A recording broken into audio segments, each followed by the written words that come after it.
കർത്തദാസൻ ക്രിസ്തുദാസ് അവരുടെ കൊണ്ടോട്ടി ക്ഷണിക്കുന്നു.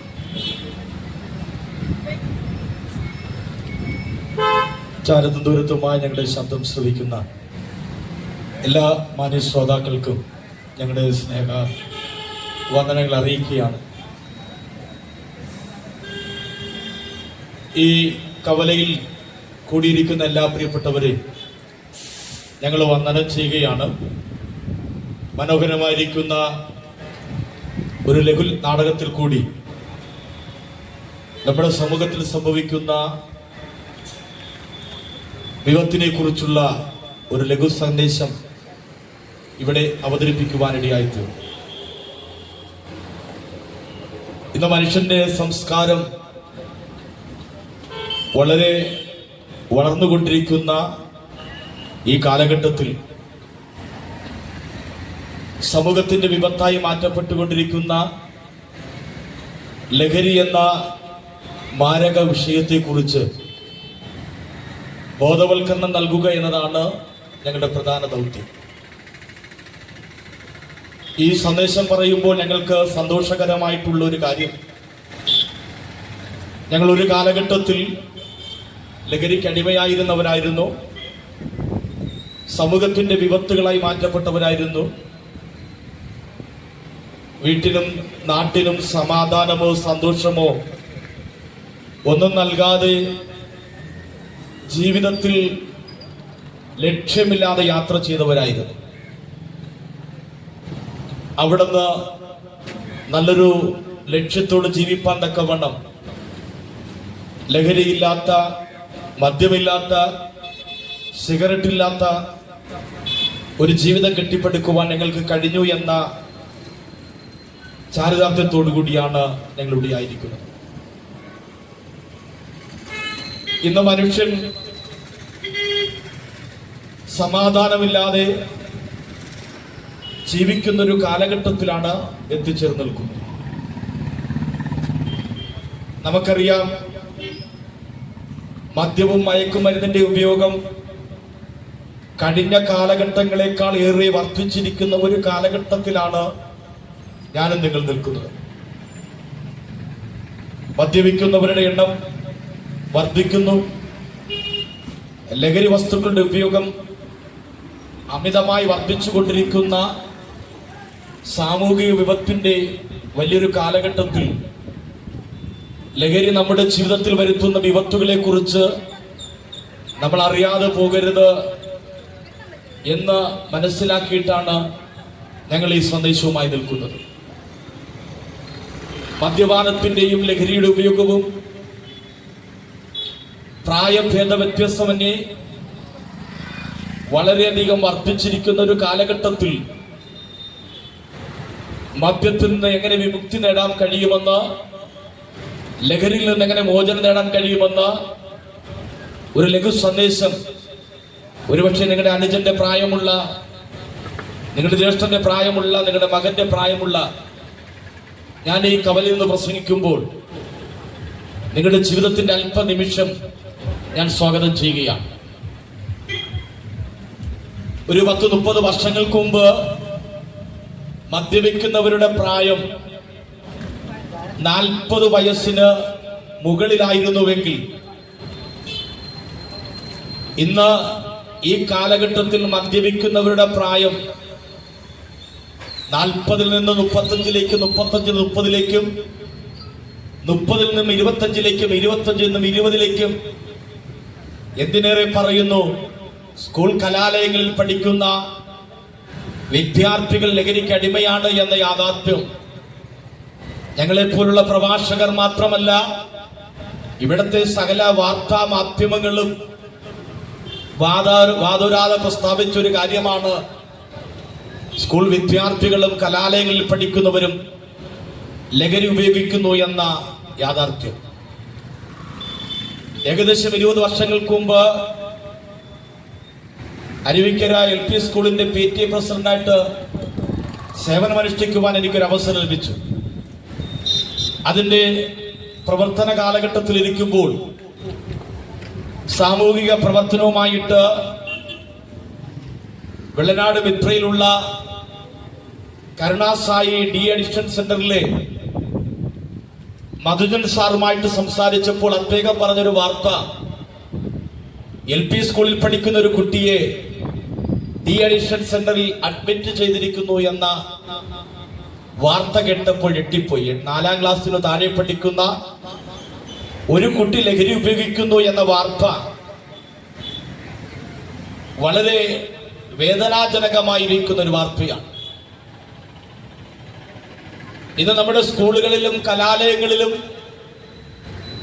നമ്മൾ വളരെ സുന്ദര സ്വപ്നങ്ങളുമായിട്ട് നമ്മുടെ കുഞ്ഞുങ്ങളെ പഠിക്കാൻ അയക്കുമ്പോൾ അവർക്ക് സ്കൂൾ കുട്ടികളിൽ നിന്നും അല്ലെങ്കിൽ ഇടത്താവളങ്ങളിലുള്ള സാമൂഹ്യ വിരുദ്ധരായിരിക്കുന്ന ലഹരി ഉപയോക്താക്കളും വിൽപ്പനക്കാരുമായിട്ടുള്ള സൗഹൃദ ബന്ധം അവരെ ജീവിതത്തെ മദ്യത്തിലേക്കും മയക്കുമരുന്നിലേക്കും വശീകരിച്ചു കൊണ്ടുപോകുന്നു എന്ന യാഥാർത്ഥ്യം നമ്മൾ അറിഞ്ഞുകൊണ്ടിരിക്കുകയാണ്. അപ്പോൾ സ്കൂൾ കലാലയങ്ങളിൽ പഠിക്കുന്ന കുട്ടികളെ വരെ ലഹരി ഉപയോഗിക്കുന്നതിനും അതിന്റെ കാരിയർമാരായിട്ടും ഒക്കെ ഉപയോഗിക്കുന്ന ഒരു വലിയ കാലഘട്ടത്തിൽ നമ്മൾ എത്തി നിൽക്കുമ്പോൾ നമ്മുടെ സമൂഹത്തിന്റെ വിപത്തായി മാറിയിരിക്കുന്ന ലഹരി എത്ര ആഴത്തിലാണ് വേരോട്ടം പിടിച്ചിരിക്കുന്നു എന്ന് നമ്മൾ ചിന്തിക്കണം. നമ്മുടെ കലാലയങ്ങളിൽ പഠിക്കുന്ന കുട്ടികൾ ലഹരി ഉപയോഗിക്കുന്നത് കൊണ്ട് നമുക്ക് എന്താണ് ബുദ്ധിമുട്ട് എന്ന് ചിലരെങ്കിലും ചോദിക്കും. അല്ലെങ്കിൽ അടുത്തുള്ള സുഹൃത്ത് മദ്യപിക്കുന്നത് കൊണ്ട് താങ്കൾക്ക് എന്തെങ്കിലും പ്രശ്നമുണ്ടോ എന്ന് ചോദിക്കും. അല്ലെങ്കിൽ നമ്മുടെ നാട്ടിലെ ഏതെങ്കിലും ചങ്ങാതിമാർ ലഹരി ഉപയോഗിച്ച് മദ്യപിച്ച് കഞ്ചാവ് ഉപയോഗിക്കുന്നത് കൊണ്ടും ലഹരി ഉപയോഗിക്കുന്നത് കൊണ്ടും താങ്കളെ പോലെയുള്ളവർക്ക് എന്തെങ്കിലും ബുദ്ധിമുട്ടുണ്ടോ എന്ന് ചോദിക്കുന്ന ഒരു ചോദ്യം പലപ്പോഴും ഉയർന്നു വരാറുണ്ട്. പ്രിയ സുഹൃത്തുക്കളെ, ലഹരി ആരുപയോഗിച്ചാലും അത് സമൂഹത്തിന്റെ പൊതുപ്രശ്നമാണ്. അതുപയോഗിക്കുന്നത് നമ്മുടെ കുടുംബത്തിലുള്ള ആളല്ലെങ്കിലും നമ്മുടെ ബന്ധത്തിലുള്ള ആളല്ലെങ്കിലും നമുക്ക് പരിചയമില്ലാത്ത ആളാണെങ്കിലും അത് സമൂഹത്തിന്റെ പൊതുപ്രശ്നമാകുമ്പോൾ അത് സമൂഹത്തിന്റെ വിപത്തായി മാറ്റപ്പെടുകയാണ്. നമുക്കറിയാം, ലഹരി ഉപയോഗിച്ചുകൊണ്ട് ഇന്ന് കാണുന്ന പല ക്രിമിനൽ കേസുകളും ലഹരിയുടെ പിന്നാമ്പുറ ചരിത്രം വിളിച്ചു പറയുന്നതാണ്. ഇന്ന് ഞാൻ പ്രസംഗിക്കുന്നത് 3 റോഡുകൾ സംയോജിക്കുന്ന മനോഹരമായ ഒരു കവലയിലാണ്. ഈ റോഡുകളിൽ ദിനംപ്രതി വീണു മരിച്ചു മാറ്റപ്പെടുന്ന അപകടങ്ങളിൽ കൂടി ലോകത്തിന് മാറ്റപ്പെടുന്നവരുടെ എണ്ണം വർദ്ധിച്ചു വരുമ്പോൾ പോലീസ് റിപ്പോർട്ട് അനുസരിച്ച് ഇന്ന് നടക്കുന്ന റോഡ് അപകടങ്ങളിൽ 80% ലഹരി ഉപയോഗിക്കുന്നത് കൊണ്ട് സംഭവിക്കുന്നതാണ്. നമുക്കറിയാം, നമ്മുടെ തലസ്ഥാനമായ തിരുവനന്തപുരത്ത് മ്യൂസിയത്ത് ആ നടവരി പാതകളിൽ കൂടി പ്രഭാതത്തിൽ നടന്ന ശരീരത്തിന്റെ പ്രഷറും ഷുഗറും ഒക്കെ കുറയ്ക്കാൻ ഇറങ്ങിയാൽ പത്രപ്രവർത്തനായിരിക്കുന്ന റഷീദിനെ ഒരു IAS ഓഫീസർ മദ്യലഹരിയിൽ ഓടിച്ച വാഹനമിടിച്ച് തൽക്ഷണം മരിച്ചു എന്ന വാർത്ത നമ്മൾ കേട്ടു. വളരെ ശ്രദ്ധിക്കണമേ, ആ വാർത്ത നമ്മുടെ സമൂഹ മാധ്യമങ്ങളിൽ അല്പം മാത്രം ഒച്ചപ്പാടുണ്ടാക്കിക്കൊണ്ട് കടന്നുപോയൊരു വാർത്തയാണ്. പ്രഭാതത്തിൽ തന്റെ മക്കളെയൊക്കെ കണ്ട് അല്പമൊന്ന് നടന്ന് ആരോഗ്യം വർദ്ധിക്കുവാൻ പോയ വ്യക്തിയെ മദ്യലഹരിയിൽ വാഹനമോടിച്ച IAS ഓഫീസറുടെ വാഹനമിടിച്ച് തൽക്ഷണം മരിച്ചു. ഈ വാർത്തയുടെ പിന്നിൽ കുറച്ച് ചരിത്രങ്ങളുണ്ട്. ഇവിടുത്തെ മാധ്യമങ്ങൾ മറന്നുപോകുന്ന, ഇവിടുത്തെ സാമൂഹിക പ്രവർത്തകർ മറന്നുപോകുന്ന ചില യാഥാർത്ഥ്യങ്ങളുണ്ട്. ഈ മരിച്ച വ്യക്തി മരിച്ചതോടുകൂടി സംഭവിക്കുന്ന ചില സംഭവങ്ങളിലേക്ക് എന്റെ പ്രിയ സുഹൃത്തുക്കളെ നിങ്ങളുടെ ശ്രദ്ധയെ ഞാൻ ക്ഷണിക്കുക. ഈ മരിച്ച വ്യക്തിക്കൊരു അപ്പനും അമ്മയും ഉണ്ടെങ്കിൽ മകന്റെ വരവും കാത്തിരിക്കുന്ന വൃദ്ധ മാതാപിതാക്കൾ ആരുമില്ലാത്തവരായി മാറ്റപ്പെടുകയാണ്. ഈ മരിച്ച വ്യക്തിക്ക് ഒരു ഭാര്യയുണ്ടെങ്കിൽ ആ സഹോദരി വിധവയായി തീരുകയാണ്. ഈ മരിച്ച വ്യക്തിക്ക് മക്കളുണ്ടെങ്കിൽ അവർ അനാഥരായി തീരുകയാണ്. വളരെ ശ്രദ്ധിക്കണമേ. മദ്യത്തിന്റെ ലഹരിയുടെ ആലസ്യത്തിൽ വാഹനമോടിച്ചൊരു വ്യക്തി മരിച്ചപ്പോൾ ഒരു കുടുംബം മുഴുവനും തകരുവാനിടയായി തീർന്നു. ഒരു കുടുംബത്തിന്റെ പ്രതീക്ഷകൾ മുഴുവനും അവസാനിക്കുവാനിടയായി തീർന്നു. അപ്പൊ ലഹരി എന്ന് പറയുന്നത് ഇത്തരത്തിൽ നമ്മുടെ സമൂഹത്തിൽ വാർത്തകളിൽ ഇടം പിടിക്കാതെ പോകുന്ന അനവധി അപകടങ്ങളും, എന്തിനേറെ പറയുന്നു, കൂട്ടുകാർ തമ്മിലുള്ള കത്തിക്കുത്തും വഴക്കും അടിയും കൊലപാതകങ്ങളും മദ്യത്തിന്റെ ലഹരിയുടെ ആ പിമ്പിരി കൂടുമ്പോൾ ചെയ്തു കൂട്ടുന്ന പ്രവൃത്തികളാണ്. മദ്യലഹരി ഇറങ്ങുമ്പോഴാണ് ഞാൻ ചെയ്ത വിപത്തെന്താണെന്നും ഞാൻ ചെയ്ത തെറ്റെന്താണ് എന്നും മദ്യത്തിന്റെ ലഹരി ഇടുമ്പോൾ മാത്രമാണ് ആ വ്യക്തിക്ക് മനസ്സിലാക്കാൻ കഴിയുന്നത്. ഇങ്ങനെ മദ്യം സമൂഹത്തെ തകർത്തുകൊണ്ട് സമൂഹത്തിന്റെ വലിയ വിപത്തായി മാറ്റപ്പെട്ടുകൊണ്ടിരിക്കുകയാണ്. ഒരു റോഡപകടം കൊണ്ട് അവസാനിക്കുന്നതല്ല നമ്മുടെ ലഹരിയുടെ ഉപയോഗത്തിന്റെ വർധനവ് കൊണ്ടുണ്ടാകുന്നു. ലഹരി എന്ന് പറയുന്നത് രൂപത്തിൽ, ഭാവത്തിൽ, പേരിൽ വ്യത്യസ്തമായി നമ്മൾ പോലും കേട്ടിട്ടില്ലാത്ത പല ലഹരികളും നമ്മുടെ സമൂഹത്തിൽ വിറ്റഴിക്കപ്പെടുന്നുണ്ട്. അതിലേറ്റവും മുൻപന്തി നിൽക്കുന്നത് ബിവറേജ് കോർപ്പറേഷനിൽ കൊടുക്കുന്ന മദ്യം തന്നെയാണ്. ഈ മദ്യം ഉപയോഗിച്ചതുകൊണ്ട് നമ്മുടെ സമൂഹത്തിന്റെ എത്രയോ കുടുംബങ്ങൾ ശിഥിലമായി തീർന്നിട്ടുണ്ട്. വിവാഹ സമയത്ത് വളരെ സന്തോഷത്തോടുകൂടി പള്ളിയിലെ അച്ഛന്റെ അടുക്കൽ വെച്ചോ അമ്പലത്തിലോ മോസ്കിലോ പുരോഹിതന്റെ അടുക്കൽ വെച്ച് ഞാനുണ്ടില്ലെങ്കിലും അവളെ ഉണ്ണിക്കാമെന്ന് വാക്കു പറഞ്ഞ് സുന്ദര മനോഹരമായി ചിരിച്ചുകൊണ്ട് വിവാഹവേദിയിൽ നിറങ്ങി വന്ന് അല്പനാള് കഴിയുമ്പോൾ മദ്യത്തിനടിമയായി തീർന്ന് ഭാര്യയെ അടിച്ച് മക്കളെ അടിച്ച് ജീവിതത്തിൽ മരണത്തോളം സ്നേഹിക്കേണ്ടവർ അടിച്ചു പിരിഞ്ഞു പോകുന്ന വിവാഹമോചനങ്ങളുടെ പിന്നിലുള്ള ഒരു വലിയ യാഥാർത്ഥ്യം ലഹരിയാണ്. വിവാഹമോചനങ്ങളുടെ എണ്ണം വർദ്ധിച്ചു വരികയാണ്. വിവാഹ ബന്ധങ്ങൾ വേർപെടുന്നത് വർദ്ധിച്ചു വരുന്നു. അതിന്റെ 80% ഭർത്താവിന്റെയോ ഭാര്യയുടെയോ ലഹരി ഉപയോഗമാണ്. ഭാര്യയുടെ വാക്ക് കേൾക്കുമ്പോൾ ഒരു പക്ഷെ നിങ്ങൾ ചിന്തിക്കും, ഞങ്ങൾ സഹോദരിമാരാരും ലഹരി ഉപയോഗിക്കുന്നില്ല എന്ന്. ഒരുപക്ഷെ കൊച്ചു ഗ്രാമങ്ങളിൽ അത് കുറവാണെങ്കിലും പട്ടണങ്ങളിലെ 30% സ്ത്രീകളും ലഹരി ഉപയോഗിക്കുന്നവരായി മാറ്റപ്പെട്ടിരിക്കുന്നു എന്ന യാഥാർത്ഥ്യം നമ്മൾ മറന്നു പോകരുത്.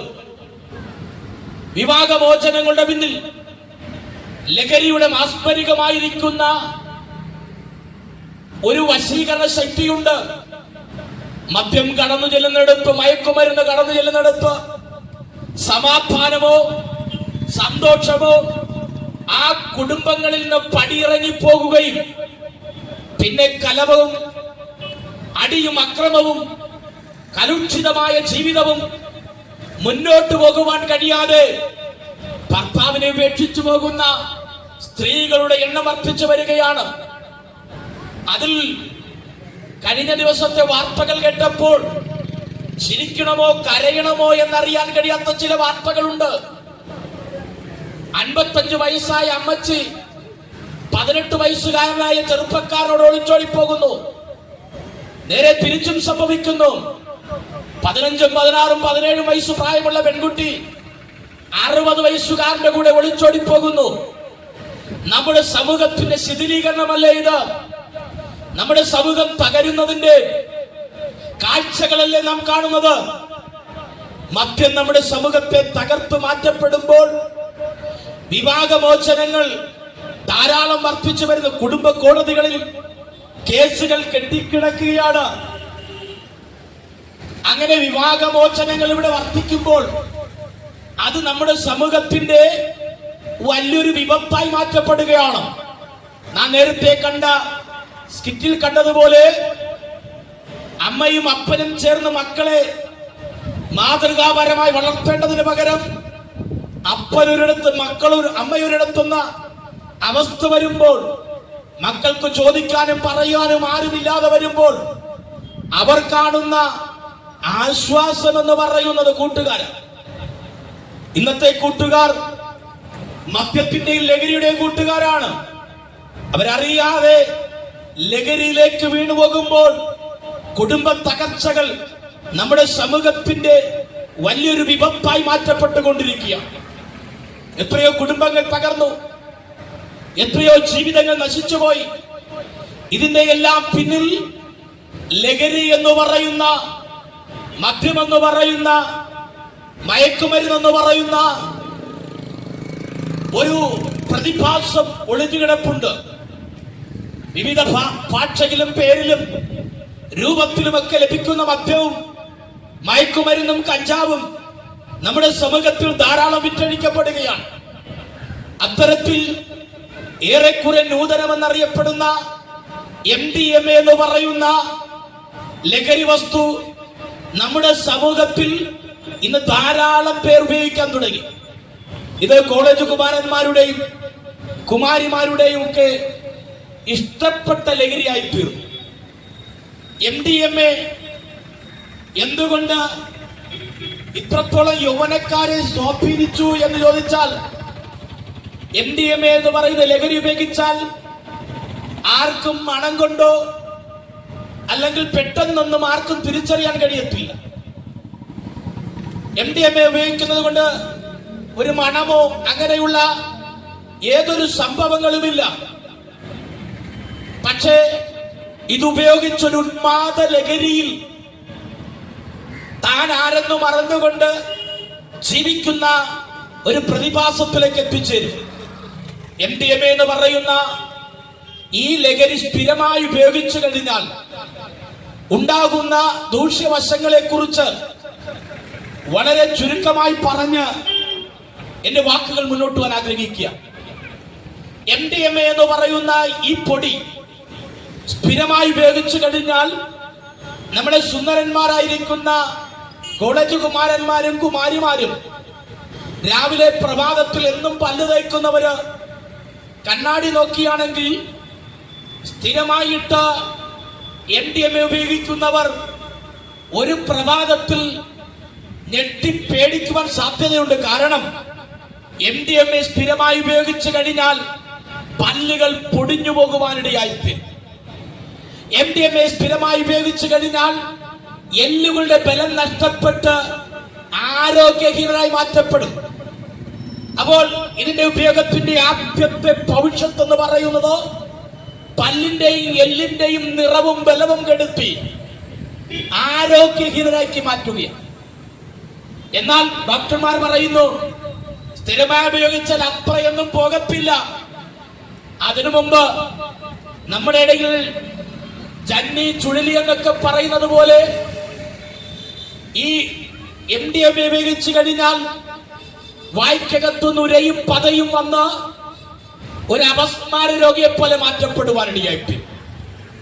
എന്തുകൊണ്ട് ഇത് നമ്മുടെ കോളേജ് കുമാരന്മാരുടെ മാത്രം ലക്ഷ്യമിട്ട് നമ്മുടെ ബാല്യങ്ങളിലേക്ക് എത്തിക്കുന്നു എന്ന് ചോദിച്ചാൽ അതിനുള്ള മറുപടി, ഇവിടെ ഓട്ടോ ഓടിക്കുന്ന സുഹൃത്തുക്കൾ, വാഹനങ്ങൾ ഓടിക്കുന്ന സുഹൃത്തുക്കൾ, ബിസിനസ് ചെയ്യുന്ന പ്രിയപ്പെട്ടവർ, യാത്ര ചെയ്യുന്ന മാതാവും സഹോദരിയും ഒന്ന് കേൾക്കണം. എന്തുകൊണ്ട് ഇത് ബാല്യങ്ങളെ ലക്ഷ്യമിടുന്നു? നമ്മുടെ ബാല്യങ്ങൾ നാളെ പഠിച്ചു വളർന്നാൽ ഒരു എഞ്ചിനീയറായി തീരത്തില്ലെന്നോ ഒരു ഡോക്ടറായി തീരത്തില്ലെന്നോ, എന്തിനേറെ പറയുന്നു ആർഷഭാരത്തെ ഭരിക്കുന്ന ഭരണശില്പികളോ ശാസ്ത്രജ്ഞന്മാരോ ആയിത്തീരേണ്ട ബാല്യങ്ങളെ നിഷാദ രോഗങ്ങളിലും മാനസിക രോഗങ്ങളിലും ഭ്രാന്തന്മാരെ പോലെ തളച്ചിടുവാൻ ഈ ലഹരിക്ക് കഴിയുമെന്നുള്ള യാഥാർത്ഥ്യം മനസ്സിലാക്കിക്കൊണ്ട് സാമൂഹ്യ വിരുദ്ധർ നമ്മുടെ തലമുറയെ തകർക്കുവാൻ പടച്ചുവിടുന്ന ഈ ലഹരി ഒരു മാരകമായ വിഷമാണ്. ഇതിനെതിരെ നിങ്ങൾ പ്രതികരിച്ചില്ലെങ്കിൽ, ഇതിനെതിരെ നിങ്ങൾ ബോധവൽക്കരണം നടത്തിയില്ലെങ്കിൽ, നിങ്ങളുടെ തലമുറയോട്, നിങ്ങളുടെ സമൂഹത്തോട് നിങ്ങൾ ചെയ്യുന്ന വലിയൊരു വിപത്താണ്. ബോധവൽക്കരണം നടത്തുമ്പോൾ ശ്രദ്ധിക്കണമേ. ഒരിക്കൽ ഒരു മകൻ സിഗരറ്റ് വലിച്ചതിന് അപ്പൻ കമ്പെടുത്തു പൊതിരെ തല്ലുകയാണ്. ഇനി സിഗരറ്റ് വലിക്കുമോ എന്ന്.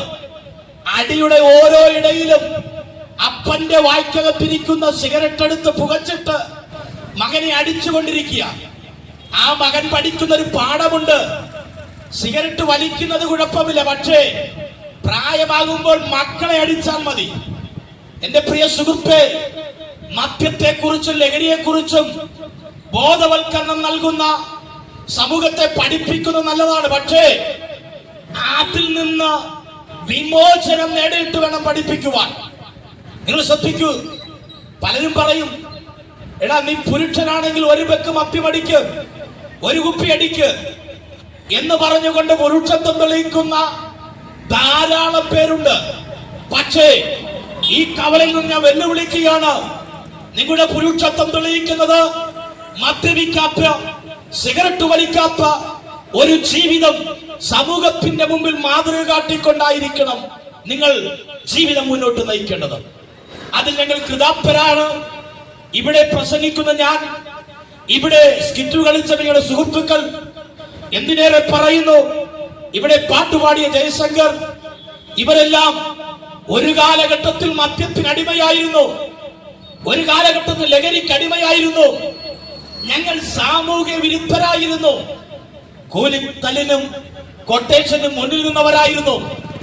അന്നത്തെ ലഹരി ഞങ്ങളുടെ ജീവിതം അസമാധാനത്തിലേക്ക്, സാമൂഹ്യ വിരുദ്ധതയിലേക്ക് ഞങ്ങളെ നയിച്ചപ്പോൾ, ആ ലഹരി ഞങ്ങളുടെ കുടുംബങ്ങളെ തകർത്തപ്പോൾ, ആ ലഹരി ഞങ്ങളുടെ സമ്പത്തിനെ തകർത്തപ്പോൾ, സമാധാനമില്ലാതെ ആത്മഹത്യക്ക് വേണ്ടി പലവട്ടം ചിന്തിച്ച ഞങ്ങളുടെ ജീവിതത്തിൽ ഒരു സമാധാന സന്ദേശം കിട്ടും.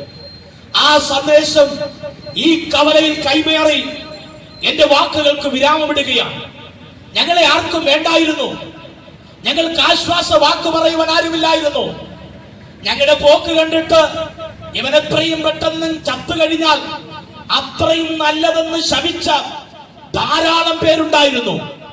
അന്ന് ഞങ്ങൾ മതവിശ്വാസികളും മതാചാരങ്ങളും പിന്തുടരുന്നവരായിരുന്നു. പക്ഷേ സമാധാനം കണ്ടിട്ട് കിട്ടാൻ കഴിഞ്ഞില്ല. സിനിമകളും സിനിമാശാലകളും വിട്ടൊഴിയാത്തവരായിരുന്നു. മദ്യവും സിഗരറ്റും ഞങ്ങളുടെ സമൂഹത്തെ, ഞങ്ങളുടെ ജീവിതത്തെ കാർന്നതിനായി മാറ്റപ്പെട്ടു. ആത്മഹത്യക്ക് വേണ്ടി പലവട്ടം ശ്രമിച്ച സമയത്ത് ഞങ്ങൾ കേട്ടൊരു സന്ദേശമാണ്, മനുഷ്യന്റെ സകല പ്രശ്നങ്ങൾക്കും പരിഹാരം വരുത്തുന്ന ഒരു വ്യക്തിയുണ്ട്. അത് മറ്റാരുമല്ല, കാലത്തിനുമെങ്കിൽ കന്യകയും ജാതനായി കാലിത്തൊഴുത്തിൽ അവതരിച്ച് കാൽവരിയുടെ കുലക്കളത്തിൽ രണ്ടു കള്ളന്മാരുടെ മധ്യേ മൂന്നാണികളാൽ കാൽവരി ക്രൂശിൽ മരിച്ചടക്കപ്പെട്ട് ഉയർത്തെഴുന്നേറ്റ യേശു ക്രിസ്തുവിന് സമാധാനം നൽകുവാൻ കഴിയും. ഇത് പ്രസംഗിക്കുമ്പോൾ ചില സുഹൃത്തുക്കളൊക്കെ ഒന്ന് പറയും, പ്രിയ സുഹൃത്തെ നിങ്ങൾ കൊള്ളാമല്ലോ, ആദ്യം മതത്തെ കുറിച്ച് പറഞ്ഞ ലാസ്റ്റ് വന്ന് മതത്തെ കുറിച്ച് പറയുന്നു എന്ന് പറയും. സുഹൃത്തെ, ഇതൊരു മതമല്ല. മതം അഭിപ്രായം എന്ന വാക്കാണ്. മതം മനുഷ്യനെ മാറ്റുന്നില്ല. മതം മനുഷ്യന്റെ ജീവിതത്തിൽ സമാധാനം നൽകുന്നില്ല. നിങ്ങൾ പറയുന്നത് പോലെ ചിന്തിച്ചവരാണ് ഞങ്ങൾ ഈ പറയാനുള്ള കാരണം 1995 കേരള രാഷ്ട്രീയത്തെ പിടിച്ചുകുലിക്കൊരു സംഭവം ഉണ്ടായി. കണ്ണൂർ കൂത്തുപറമ്പിന്റെ വിരിമാറിൽ 5 യുവാക്കൾ വെടിയേറ്റ് വീണ് മരിച്ചു. അന്ന് ഞാനിവിടെ കാട്ടാക്കട ക്രിസ്ത്യൻ കോളേജിൽ പ്രീ ഡിഗ്രിക്ക് പഠിക്കുന്ന കാലഘട്ടമാണ്. അന്ന് ആ സംഘർഷ നിമിത്തം എല്ലാ കലാലയങ്ങളിലും അക്രമം പൊട്ടിപ്പുറപ്പെട്ടു. പഠിക്കാൻ കഴിവുണ്ടായിരുന്നു, സാമർഥ്യമുണ്ടായിരുന്നിട്ടും രാഷ്ട്രീയ പ്രവർത്തനത്തിൽ ഇറങ്ങിയത് കൊണ്ട് അന്ന് കലാലയത്തിൽ നടന്ന ആ സംഘർഷ നിമിത്തം അവിടെ നിന്ന് സസ്പെൻഡ് ചെയ്ത് വിദ്യാഭ്യാസം നഷ്ടപ്പെട്ട് പുറത്തിറങ്ങി. വീട്ടുകാരോട് പറയാൻ കഴിയത്തില്ല, വീട്ടിൽ അറിയിക്കാൻ കഴിയത്തില്ല. അന്ന് ബാബുവാന്റിയുടെ ചന്ത സിനിമ ഇറങ്ങിയ സമയമാണ്. അതുപോലെ മുടിയൊക്കെ നീട്ടി വളർത്തി പ്രാകൃത മനുഷ്യരായി ആത്മഹത്യക്ക് വേണ്ടി പലവട്ടം ശ്രമിച്ച് ജീവിതം മരിച്ചാൽ മതി, എങ്ങനെയെങ്കിലും മരിച്ചു മാറ്റപ്പെട്ടാൽ മതി എന്ന് ചിന്തിച്ചിരിക്കുമ്പോൾ ഞങ്ങൾ കേട്ടൊരു സന്ദേശമാണ്, യേശു ക്രിസ്തുവിൽ വിശ്വസിച്ചാൽ നീയും നിന്റെ കുടുംബവും രക്ഷ പ്രാപിക്കും. എന്നെ കേൾക്കുന്ന പ്രിയ സഹോദരങ്ങളെ, മദ്യപാനം നിങ്ങളെ തകർക്കുകയാണോ? ആത്മഹത്യ ചിന്തകൾ നിങ്ങളെ മുച്ചൂട് തകർത്തുകൊണ്ടിരിക്കുകയാണോ? യേശു ക്രിസ്തുവിന് നിങ്ങളുടെ സകല പ്രശ്നങ്ങൾക്കും പരിഹാരം വരുത്തുവാൻ കഴിയും. ഇത് ചരിത്രമാണ്, ഞങ്ങളുടെ മാത്രം ചരിത്രമല്ല. നിങ്ങൾക്കറിയാമോ, മദ്രാസിലെ മോൻ എന്നറിയപ്പെടുന്ന റെനി ജോർജിന്റെ ചരിത്രം ഇവിടെ സമൂഹ മാധ്യമങ്ങൾ ഇപ്പോൾ ചർച്ച ചെയ്യപ്പെടുകയാണ്. ആ ചരിത്രം ആമെ പണത്തിന് വേണ്ടി റെനി ജോർജും കൂട്ടുകാരും ആമെ തന്റെ ഭവനത്തിലെ വലിയപ്പച്ചനെയും വലിയമ്മച്ചയും കൊന്ന് ആ പണവുമായിട്ട് മദ്രാസിലേക്ക് പോയി. മദ്രാസിൽ സുഹൃത്തുക്കളോട് ലഹരിയിൽ ഉന്മാദത്തിലായിരിക്കുമ്പോൾ പോലീസ് അവരെ പിടിച്ചു. പോലീസിന്റെ 3-ാം മുറയും 4-ാം മുറയും ചോദിച്ചിട്ട് ഒരു വാക്ക് പോലും റെനി ജോർജ് ഉരുവിടാതിരിക്കുമ്പോൾ, ജയിലിനകത്ത് ജീവപര്യന്തം ശിക്ഷയിൽ കിടക്കുമ്പോൾ, ഒരു സുവിശേഷ സന്ദേശം കേട്ടപ്പോൾ, താൻ പാപിയാണെന്ന് ബോധ്യം വന്നപ്പോൾ അവൻ അലറി വിളിച്ചുകൊണ്ട് തന്റെ പാപം ഏറ്റുപറഞ്ഞ് നല്ലൊരു ജീവിതത്തിലേക്ക് കടന്നു വന്നു. ഈ സുവിശേഷം മതപരിവർത്തനമല്ല, ഈ സുവിശേഷം സമൂഹത്തിൽ വിഘടനമല്ല, ഈ സുവിശേഷം തകർന്ന മനസ്സുകളെ, തകർന്നിരിക്കുന്ന വ്യക്തികളെ രൂപാന്തരപ്പെടുത്തുന്ന, സമാധാനം നൽകുന്ന ഈ യേശു ക്രിസ്തുവിന്റെ സുവിശേഷം സമൂഹത്തിൽ ഇന്നും വിലമതിക്കപ്പെടുന്നതാണ്. ആഫ്രിക്കയിലെ നരഭോജികളെ നരസ്നേഹികളാക്കി മാറ്റിയ, ഐക്യവും ഉച്ചാടനവും തീണ്ടുനിന്ന സമൂഹത്തിൽ മനുഷ്യരെല്ലാം ഒന്നാണെന്ന് ആദ്യ സന്ദേശം നൽകിയ യേശു ക്രിസ്തുവിന്റെ സുവിശേഷം ഇന്നും വ്യക്തികളെ രൂപാന്തരപ്പെടുത്തുകയാണ്. എന്റെ വാക്കുകൾക്ക് വിരാമമിടുമ്പോൾ എന്റെ പ്രിയ സുഹൃത്തെ, നിങ്ങളുടെ മകന്റെ പ്രായമുള്ള, നിങ്ങളുടെ അനുജന്റെ പ്രായമുള്ള, നിങ്ങളുടെ ജ്യേഷ്ഠന്റെ പ്രായമുള്ള ഞാൻ നിങ്ങളോട് വിളിച്ചു ചോദിക്കുന്നു, മദ്യം നിങ്ങളുടെ ജീവിതത്തെ തകർത്തിട്ടുണ്ടോ? മയക്കുമരുന്ന് നിങ്ങളുടെ ജീവിതത്തെ തകർത്തിട്ടുണ്ടോ? ആത്മഹത്യ പ്രവണതകൾ നിങ്ങളുടെ ജീവിതത്തിൽ വർദ്ധിച്ചിട്ടുണ്ടോ? വിശുദ്ധ വേദപുസ്തകം വിളിച്ചു പറയുന്നു, മറ്റൊരുത്തനും രക്ഷയില്ല, നാം രക്ഷിക്കപ്പെടുവാൻ ആകാശത്തിന്റെ കീഴിൽ ഭൂമിയുടെ മേൽ നൽകപ്പെട്ട യേശു ക്രിസ്തുവെന്ന നാമമല്ലാതെ വേറൊരു നാമമില്ല. തന്റെ ഏകജാതനായ പുത്രനിൽ വിശ്വസിക്കുന്ന ഏവനും നശിച്ചു പോകാതെ നിത്യജീവൻ പ്രാപിക്കേണ്ടതിന് ദൈവം അവനെ നൽകുവാൻ തക്കവണ ലോകത്തെ സ്നേഹിച്ചു. യേശു ക്രിസ്തു ലോകത്തിൽ വന്നു എന്നുള്ളത് വിശ്വസിപ്പാൻ യോഗ്യവും സത്യവുമായ വചനം തന്നെ. യേശുവിനെ കൈക്കൊണ്ട് യേശുവിന്റെ നാമത്തിൽ വിശ്വസിക്കുന്ന ഏവർക്കും ദൈവമക്കളാകുവാൻ അധികാരം നൽകി. എന്റെ വാക്കുകളെ വിരാമം വിട്ടുകൊണ്ട് ഒരു വാക്കിന് ചോദിക്കട്ടെ, നിങ്ങൾക്ക് നിങ്ങളുടെ ജീവിതത്തിൽ സമാധാനമുണ്ടോ? നിങ്ങൾക്ക് സന്തോഷമുണ്ടോ? ഇല്ലെങ്കിൽ നിങ്ങൾക്ക് വേണ്ടി ഞാൻ പ്രാർത്ഥിക്കുമ്പോൾ ഒരു വാക്ക് എന്നോട് ചേർന്ന് പ്രാർത്ഥിക്കുമെങ്കിൽ നിങ്ങൾക്ക് സമാധാനം നൽകുവാൻ ഞങ്ങൾക്ക് സമാധാനം നൽകിയ യേശുവിന് കഴിയും. പരിശുദ്ധ കർത്താവേ, ഈ കവലയിൽ വാഹനങ്ങൾ ഓടിക്കുന്ന നിങ്ങളുടെ സുഹൃത്തുക്കൾക്ക് വേണ്ടി പ്രാർത്ഥിക്കും.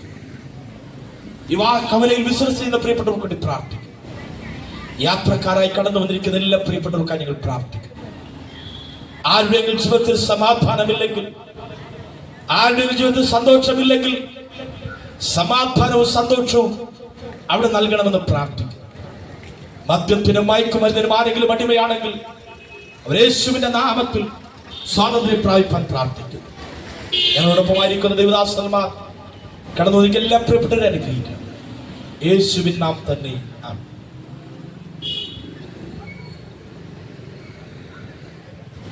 Thank you. ഞങ്ങളുടെ സഹോദരൻ ഒരു ഗാനം കൂടെ നിങ്ങൾക്ക് വേണ്ടി ആലപിക്കും. പ്രാർത്ഥിച്ച് മറ്റൊരു കവലയിലേക്ക് ഞങ്ങൾ യാത്ര ചെയ്യുന്നതായിരിക്കും.